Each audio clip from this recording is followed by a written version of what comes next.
अस्सलामुअलैकुम वरहमतुल्लाहि वबरकातुहू। नाज़रीन मोहतरम, मैं हाफिज़ मानिज़ आपकी खिदमत में एक नए वीडियो के साथ हाजिर हूँ। नाज़रीन मोहतरम, पंजाब हुकूमत की तरफ से एक जनाब नोटिफिकेशन जारी होता है जिसके अंदर तहरीक लब्बैक पाकिस्तान के चाहने वालों की जो मसाजिद हैं या जो तहरीक लब्बैक पाकिस्तान की मसाजिद हैं उन पर जनाब एक सख्त कार्रवाई की जाएगी। और दूसरा जनाब मोहतरम, जो कादियानी हैं उनको किस तरह जो है वो खुल्लम खुल्ला सपोर्ट की जा रही है और उनको किस तरह जो है वो छूट दी जा रही है।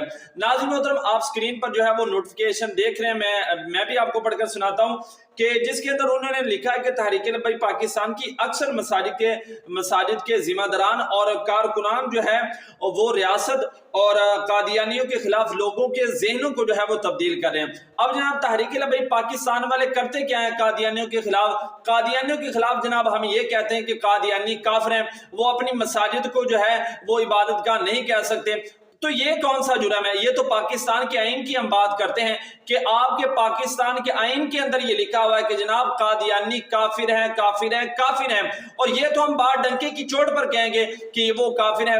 और जनाब वो ऊपर से जनाब ये कहा जा रहा है कि जनाब कादियानियों के खिलाफ जनाब लोगों को भड़का रहे हैं। तो जनाब इनकी जो जितनी भी मसाजिद हैं, बिलखुसूस जो उकाड़ा शहर की मसाजिद हैं, सदर उकाड़ा हो गया या सिटी उकाड़ा हो गया, और भी कुछ इलाका जात मेंशन किए हुए हैं कि उन वहाँ की जो मसाजिद हैं, वहाँ की जो इमाम इकराम जनाब उनकी चेकिंग की जाए, उन पर जो है वो जब वो जुमा पढ़ाते हैं उनके जुमों को चेक किया जाए, वो लोगों के ज़हन को खराब तो नहीं कर रहे, और फिर जनाब वो जो रिपोर्ट है वो हफ्ते को हमारे पास जो है वो लाई जाए। तो मैं ये कहना चाहता हूँ कि खुदा का खौफ करें। हम तो हक बात कर रहे हैं, हम तो पाकिस्तान के आइन की बात कर रहे हैं, तो तुम्हें इससे क्या मसला है? खुदा का खौफ करो और जो हक बनता है वो हक की जो है वो बात करो। कहीं ये ना हो कि तुम भी रब ताला की पकड़ में आओ तो फिर तुम देखोगे कि तुम्हारे साथ होता क्या है।